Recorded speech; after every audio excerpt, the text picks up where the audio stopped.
Toda vez que se pensa em produtos mecânicos, a primeira imagem que vem à cabeça da gente é a de objetos metálicos, não é mesmo? Pois nessa teleaula, nós vamos estudar um material que foi descoberto pelo homem. E eu estou falando da borracha. Agora você já não estranha mais, não é mesmo? É só nos lembrarmos do anel de vedação da panela de pressão, do pneu do automóvel, do desentupidor de pia. E essa daqui? Essa daqui você já conhece. Essa nos acompanha desde quando éramos desse tamanho até agora, quando fazemos o Telecurso 2000. Essa é uma velha companheira. Na teleaula de hoje a gente vai estudar a história da borracha. Você vai conhecer a estrutura química e as propriedades da borracha. Vai acompanhar o processo de fabricação deste material e saber como se multiplicou a sua aplicação para atender às necessidades da vida moderna. Você vai saber também por que a borracha é um material importante no dia a dia. É bom prestar atenção para depois não ficar gastando borracha no seu livro de estudos. Edgar, é muito difícil encontrar uma máquina hoje em dia que não tem uma peça de borracha, né, neguinho? Isso. Pra todo lugar que a gente olha, tá bem ali, bem embaixo do nosso nariz, algum produto feito de borracha. O pneu do nosso kart, por exemplo. Ó, essa mangueira que vai servir para conduzir o combustível. E você sabe do que são feitas as correias, os acoplamentos, os tubos, guarnições? Isso, de borracha. Poxa, o nosso kart vai ficar macio e silencioso. Ai, não vejo a hora dele ficar pronto pra gente participar da nossa primeira competição. Ai, nem eu já imaginou. Mas a gente ainda tem muito chão pela frente, Neuza. A gente ainda vai ter que pesquisar um bocado. Ó, a tarefa de hoje é decifrar esse material, certo? Saber como se fabrica e conhecer as suas resistências aos impactos de uma corrida. Principalmente se o Edgar estiver ao volante. Edgar, é brincadeira. Você tem razão. Pra falar a verdade, eu não sei como a borracha foi descoberta e nem como começou a sua utilização pelo homem. E quando a gente não sabe... pesquisa! Isso, e pesquisando, a gente vai descobrir como se deu o desenvolvimento desse produto no passado e quais as suas perspectivas para o futuro. Peraí, Edgar, não avança o sinal. Primeiro a gente precisa saber um pouco de história. Você já reparou como os produtos da borracha desempenham várias funções nas máquinas e equipamentos ao redor da gente? Muitos objetos, como por exemplo, a luva cirúrgica, o pneu, o calçado, devem a sua existência às propriedades físicas e químicas da borracha. Mas afinal de contas, o que é a borracha? A borracha é um material de origem vegetal que se obtém da seiva de uma árvore chamada cientificamente de Hevea brasiliensis. Essa árvore é nativa das florestas tropicais, conhecida popularmente como seringueira, encontrada em estado selvagem na região amazônica. Mas o monopólio brasileiro da produção mundial da borracha durou só até a segunda metade do século XIX. Em 1876, foram contrabandeadas 70 mil sementes de seringueira para a Inglaterra, onde elas foram cultivadas em estufas e depois plantadas nas colônias britânicas da Ásia. Depois de alguns anos, estas grandes plantações começaram a produzir em escala comercial. Era uma competição desigual com o Brasil, que explorava apenas as seringueiras nativas espalhadas pela floresta. Embora tenha sido sempre utilizada pelos índios da América do Sul na vedação de canoas, na impermeabilização de objetos e na confecção de bolas para lazer, a borracha só foi descoberta pelos europeus em 1736. Mas essa descoberta foi considerada de pouco valor, porque a borracha tinha dois inconvenientes. Quando era aquecida, ela se tornava mole e pegajosa, e fria, ela ficava dura e quebradiça. Por isso, a única utilização que os europeus acharam para a borracha foi a de substituir o miolo de pão que servia para apagar os traços feitos a lápis. Sempre que dá, eu aproveito o intervalo do almoço para ler um pouco. Gosto de ler sobre a vida dos grandes cientistas, homens que passaram a vida pesquisando. Também pudera, né, Silva? Você está cercado pelo fruto desse trabalho. Sabe, Titão, o que me deixou admirado?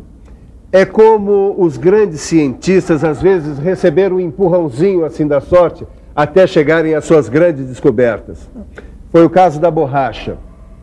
Ela só adquiriu inúmeras aplicações depois que se descobriu por um golpe de sorte, uma maneira de torná-la menos rígida e quebradiça. Isso aconteceu em 1839. E o cientista foi esse aqui. Charles Goodyear vinha experimentando adicionar outros elementos à borracha. Um dia, depois de ter feito uma mistura com enxofre, sem querer deixou cair um pouco sobre a chapa quente do fogão. O composto pegou fogo e começou a soltar muita fumaça. Goodyear atirou a mistura pela janela. E não é que no dia seguinte ele teve uma surpresa? A borracha estava flexível. Pois foi assim, seu Tito, que num golpe de sorte, Charles Goodyear descobriu a vulcanização. Quer dizer que ele jogou a mistura pela janela e acertou foi na mosca. Acertou em cheio. A vulcanização abriu caminho para o uso de aceleradores e de agentes antioxidantes para melhorar a qualidade, as propriedades da borracha natural. Bom, mas isso é uma história que fica para daqui a pouco. Agora você vai ver que há borrachas e borrachas. Vamos checar se a pesquisa sobre o processo de coleta e fabricação da borracha está completa. Deixa comigo. A borracha é obtida do látex, que é uma emulsão natural retirada por meio de um corte oblíquo na casca da seringueira. O látex é recolhido, coado e derramado em tanques.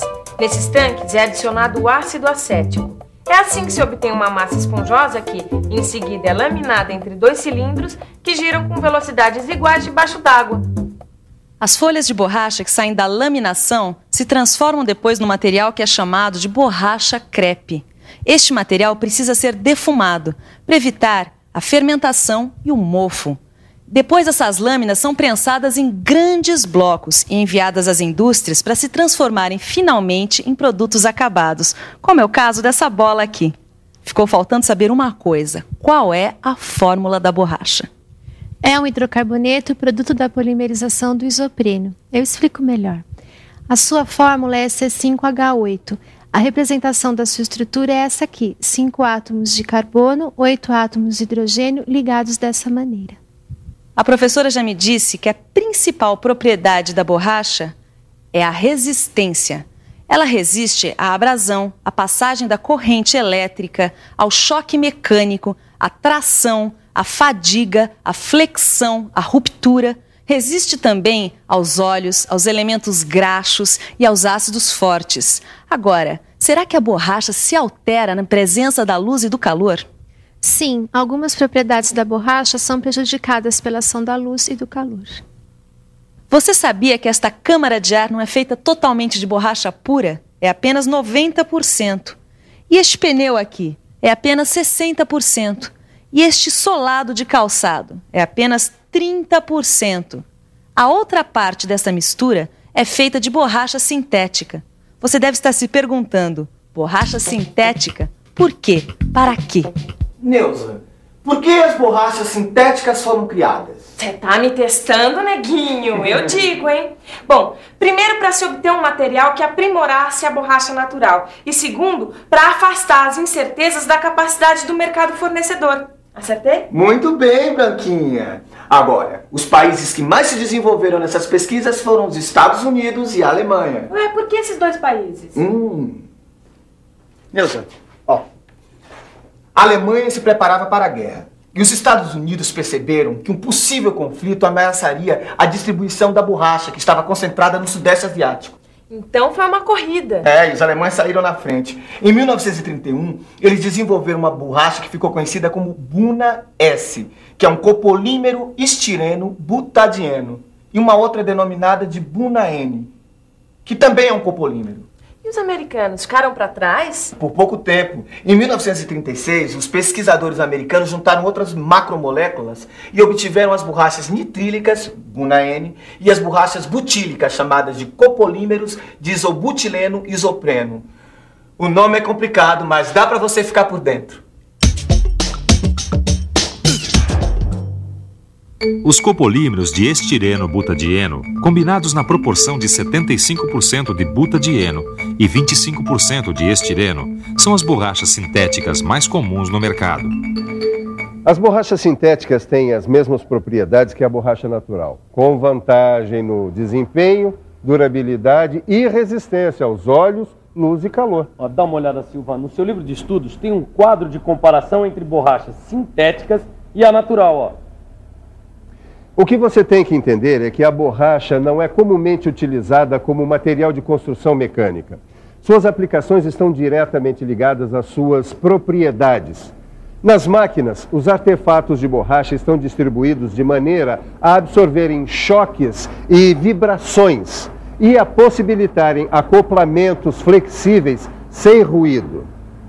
Pensem nas milhões de correias transmitindo movimento em milhões de máquinas e milhões de pneus rodando por este Brasil afora. Tanta borracha assim dá o que pensar, né? Você já pensou, por exemplo, o que fazer com tanto pneu velho? O Brasil produz atualmente cerca de 32 milhões de pneus por ano e chega a exportar 1/3 dessa produção para 85 países. O restante roda pelo nosso país mesmo. Apesar do recurso da recalchutagem, a grande parte desses pneus desgastados acaba em lixões como este aqui. A maioria em péssima localização, na beira de estradas, margem dos rios e até nos quintais das casas. Esses pneus acumulam água parada, que atrai insetos transmissores de doenças. Existem 2 saídas para tentar reduzir o problema. A primeira é a reutilização do pneu através da recalchutagem, ou então como para-choques em ancoradouros ou pistas de corrida, na formação de recifes artificiais para aumentar a produtividade da indústria pesqueira. Os pneus também podem ser usados como combustível de fornos se houver o cuidado de controlar a emissão de gases na atmosfera. É uma grande troca. A queima de um pneu velho representa uma economia de mais ou menos 9 litros de petróleo. A segunda solução para o problema é a reciclagem propriamente dita, uma tecnologia que vem sendo muito desenvolvida no Brasil. Com a trituração dos pneus, o uso de solventes para separar o tecido e os fios de aço e a colocação de óleos aromáticos, é possível se chegar a um produto reciclado com propriedades próximas às do material virgem. Este material pode ser aplicado, por exemplo, na fabricação de tapetes para automóveis, solados de sapatos, pisos industriais e borrachas de vedação. Já que o Edgar vai ser o piloto do nosso kart, você não acha que ele poderia ter o para-choque de borracha para proteger os postes? Engraçadinha. Depois da primeira volta na pista, você vai passar uma borracha nessa sua frase infeliz. Agora não é hora de ficar bravo. Agora é hora de quê? Da revisão. E atenção, se liga aí que é hora da revisão. Na teleaula de hoje, você aprendeu como a borracha é extraída e beneficiada. Acompanhou como a vulcanização possibilitou inúmeras aplicações para a borracha natural. Viu como as ameaças da Segunda Guerra fizeram os Estados Unidos e a Alemanha pesquisarem as borrachas sintéticas. Se conscientizou da necessidade de proteger o meio ambiente dos pneus usados.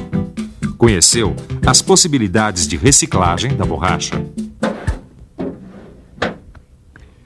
Bom, agora você já sabe a história da borracha, dos índios, da floresta, dos laboratórios, da recalchutagem, da reciclagem, dos lixões, enfim. A nossa teleaula termina aqui, mas o Telecurso 2000 vai continuar enveredando pelos caminhos do ensino profissionalizante. Agora é com você. Bons estudos e até a próxima. Tchau!